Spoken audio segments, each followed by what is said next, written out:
Donc, messieurs les vice-présidents, maires et élus de Val-de-Garonne Agglomération, monsieur le commandant de la compagnie de gendarmerie de Marmande, monsieur le commandant de la brigade de Cocumont, monsieur le directeur général d'Habitalis, monsieur le président de l'ODG des Côtes du Marmandais, monsieur le président de la cave du Marmandais, ainsi que monsieur le directeur de la cave du Marmandais, madame la présidente du consulat des Côtes du Marmandais, est-ce qu'elle est avec nous là? Elle nous a fait faux bon, madame. Elle est là? Mais elle peut s'approcher, madame la présidente. Mesdames et messieurs les élus, les représentants des corps constitués, donc représentants des sapeurs-pompiers également, messieurs les représentants et mesdames des associations, mesdames, mesdemoiselles et messieurs, chers amis. Alors je tiens tout d'abord à excuser monsieur le sous-préfet qui est sur une manifestation et qui nous rejoindra dans la soirée, donc son épouse le représente. Merci de votre présence. Monsieur le député de Marmande est également engagé sur une autre manifestation et nous prie de l'excuser, de même que monsieur le président de Val-de-Garonne Agglomération, retenu sur une autre cérémonie de vœux. Donc après la période familiale des fêtes de fin d'année, les vœux municipaux marquent traditionnellement le premier rendez-vous collectif de l'année nouvelle. Ils formalisent le temps retrouvé du vivre ensemble, de la rencontre et du partage. Indispensable canevas d'un lien social dont nous sommes chacun les petites mains. Bienvenue donc à vous tous qui œuvrez en ce sens par votre présence, votre soutien ou votre bénévolat, et d'où que vous veniez, cocumontaises et cocumontais ou voisins, œuvrant au sein de l'une de nos 25 associations locales, soyez remerciés pour votre engagement et votre présence. C'est sous ce double objectif de tissage du lien social et de remerciement pour l'engagement bénévole que s'inscrit la cérémonie des vœux 2019. Les membres du CCAS et du conseil municipal ont le plaisir d'associer les vignerons de l'ODG et leur président, Fabien Tarascon, à la co-organisation de cette manifestation. Ainsi, je laisserai tout à l'heure la parole à Fabien pour saluer le travail de ceux qui ont participé au succès de l'édition 2018 du Festivino. Mais avant de revenir sur les bilans de notre équipe municipale, permettez-moi de remercier toutes les collectivités et services qui travaillent au quotidien à nos côtés en nous permettant de rendre possible l'aménagement de nos espaces ruraux et l'amélioration du cadre de vie de ses habitants. En premier lieu, Val-de-Garonne Agglomération. L'agglo, dont la compétence et l'expertise des agents est reconnue de tous, et je tiens d'ailleurs à saluer plusieurs agents de VGA qui ont fait le déplacement et qui sont parmi nous aujourd'hui, dont l'agglo, dont le soutien financier, au travers des fonds de concours, est un levier essentiel à la réalisation de nos projets. L'agglo, dont l'étendue des champs de compétences fait de ce territoire un vrai territoire de solidarité et de projet. Merci à tous les services pour leur dévouement et leur disponibilité tout au long de l'année. Le département, autre collectivité qui nous accompagne, garant des solidarités et de la cohésion territoriale, particulièrement dans nos communes rurales. Département qui est également intervenu en appui technique auprès de notre commune sur les chantiers de la cour de l'école et celui plus récent de la salle des fêtes, et nous a soutenus financièrement sur les travaux de la vieille église. Département qui est également chef de file d'un projet extrêmement attendu car extrêmement structurant pour l'attractivité et le développement de nos territoires ruraux, c'est l'arrivée de la fibre optique qui est prévue ici pour 2023. Merci également à l'État qui, depuis 2017, a enfin stoppé la baisse des dotations aux communes après plusieurs années de réduction. Pour Cocumont, c'est 45 000 € annuels de pertes par rapport aux dotations que nous avions avant 2013. Autre signe positif, depuis 2 ans, les soutiens financiers de l'État sur nos projets d'investissement sont nettement plus conséquents. Notre commune a ainsi pu bénéficier de 2 subventions pour le chauffage de l'église et pour la salle des fêtes, à un taux proche de 40% chacune. Et je tenais, au nom de l'équipe municipale, alors je le lui ai dit et je le lui redirai, à remercier monsieur le sous-préfet pour son implication dans ces dossiers. Soulignons enfin l'accompagnement financier de la DRAC Aquitaine à hauteur de 15% et de la région Nouvelle-Aquitaine à hauteur de 25% sur un dossier de restauration patrimoniale qui nous tient particulièrement à cœur, celui de la vieille église de Cocumont, pour laquelle 152 000 € de travaux ont pu être réalisés à ce jour.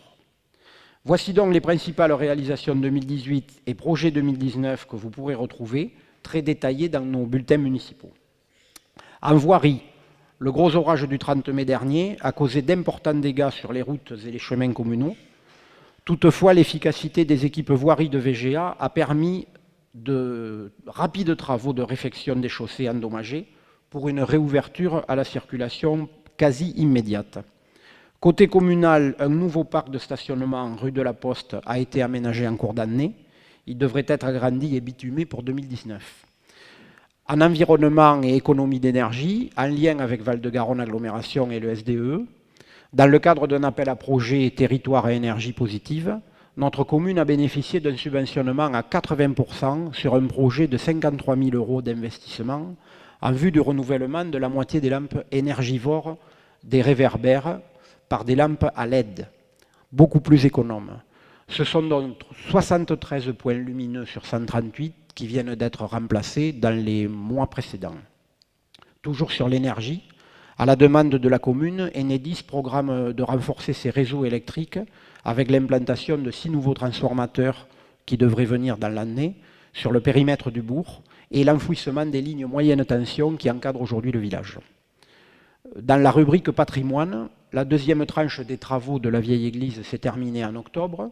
Donc, je vous le disais, ce sont 152 000 € de travaux qui auront été réalisés sur cet édifice, notamment grâce aux dons, 44 000 € de dons qui ont été récoltés en 2014.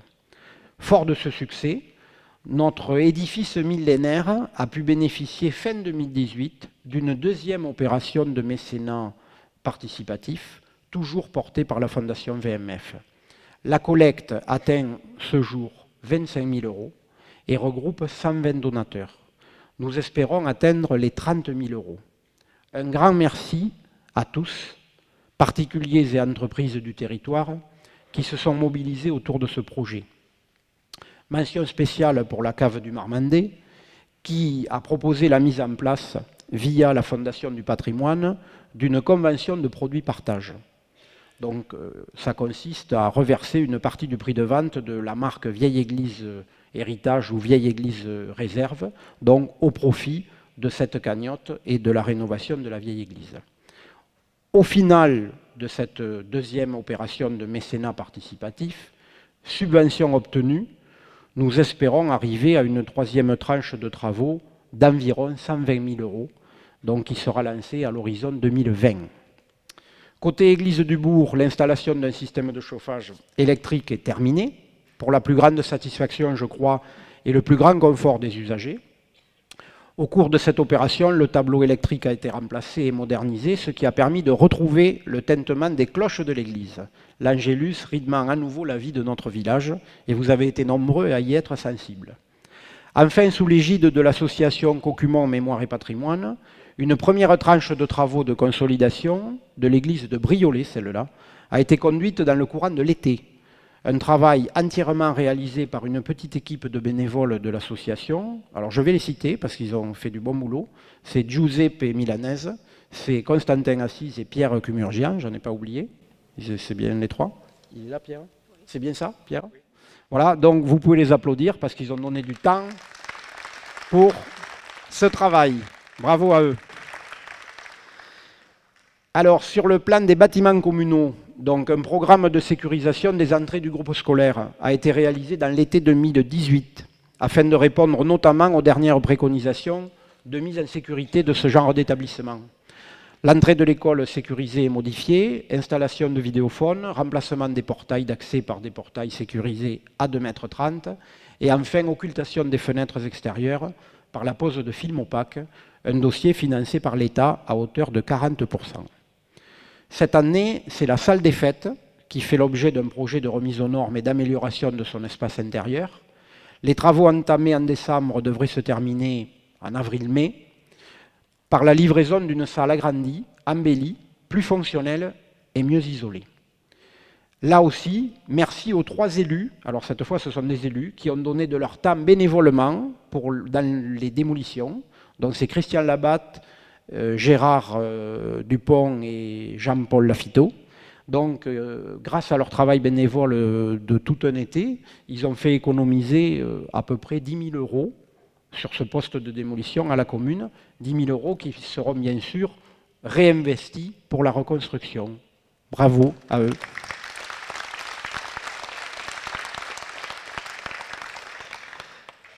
En urbanisme et habitat, les travaux d'élaboration du PLU devraient se terminer dans le courant du premier semestre. Enfin, c'est un travail de longue haleine que nous avons entamé il y a déjà 3 ans.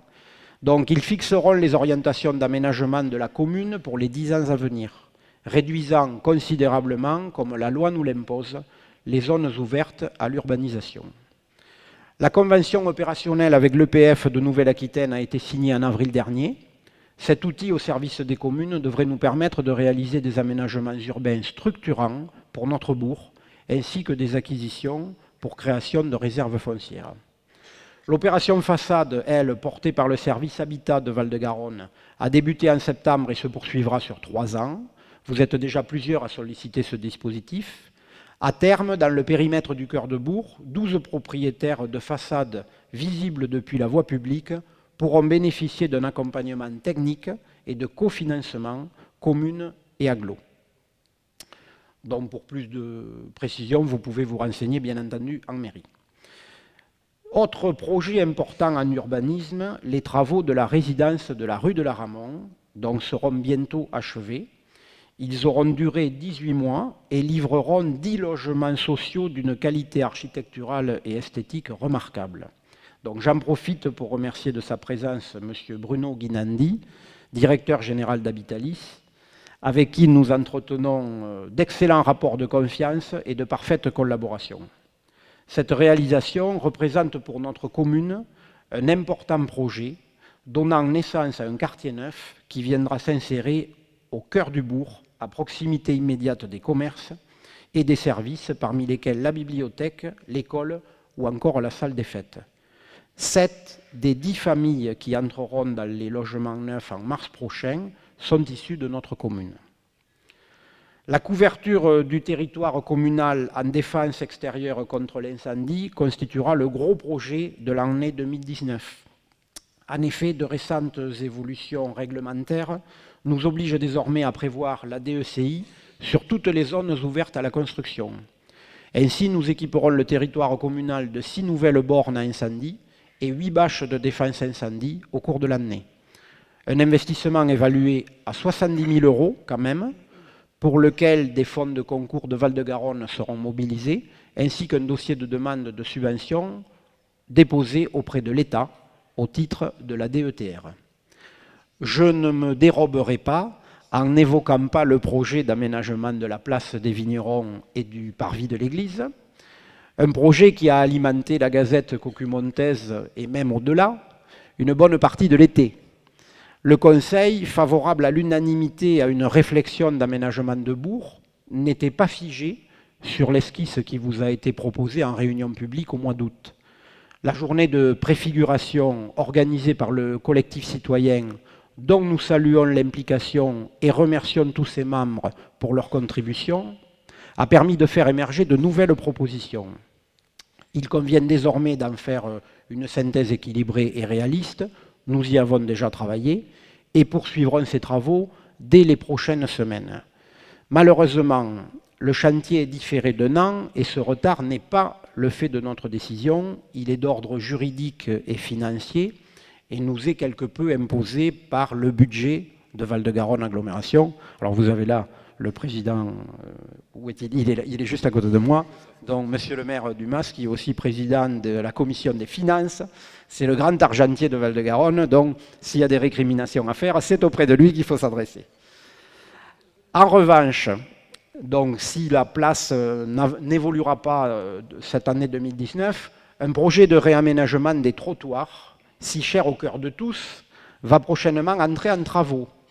Après un premier essai concluant sur un chantier test, j'ai proposé au Conseil le réaménagement d'un linéaire de 300 mètres environ allant sur un seul côté de voie, de l'angle de la place de l'église, du bourg donc, jusqu'au bas de la rue de la Moustouzère, route de Marmande.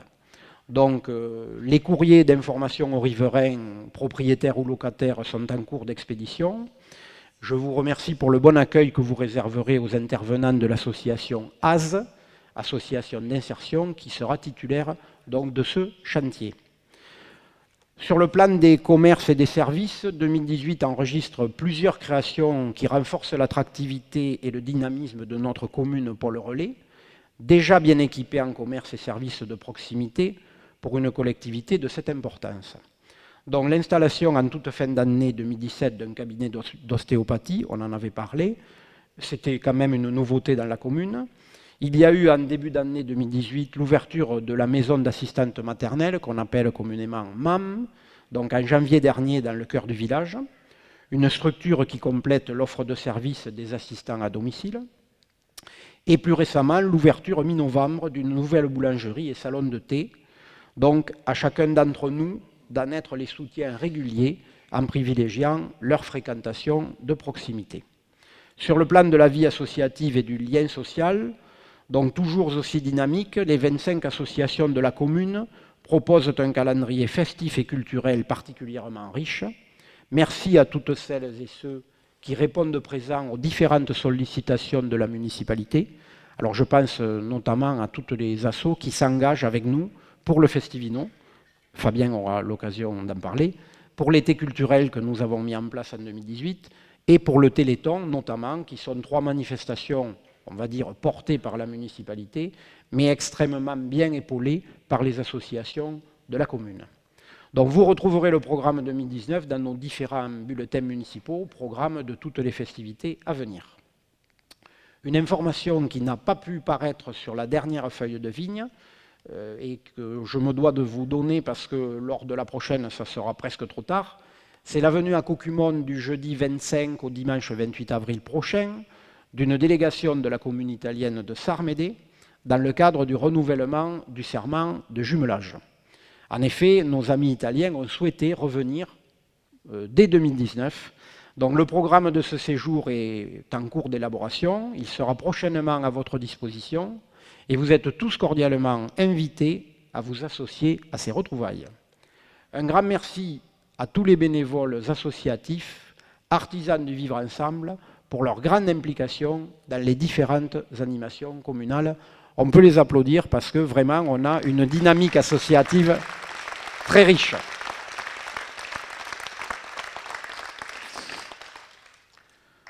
Je veux également remercier l'ensemble du personnel communal qui accomplit ses missions de service public avec professionnalisme et dévouement, l'équipe du conseil municipal pour son total engagement à mes côtés, nos correspondants de presse toujours au fait de l'actualité et qui font une couverture presse extraordinaire pour Cocumon. On en a toujours de très bons échos quand on va à l'extérieur. Je voudrais également saluer nos gendarmes et nos sapeurs-pompiers qui paient parfois un lourd tribut au service du maintien de l'ordre et de la protection de nos populations dans l'exercice, souvent dangereux, de leur mission. Et pour eux aussi, des applaudissements s'il vous plaît.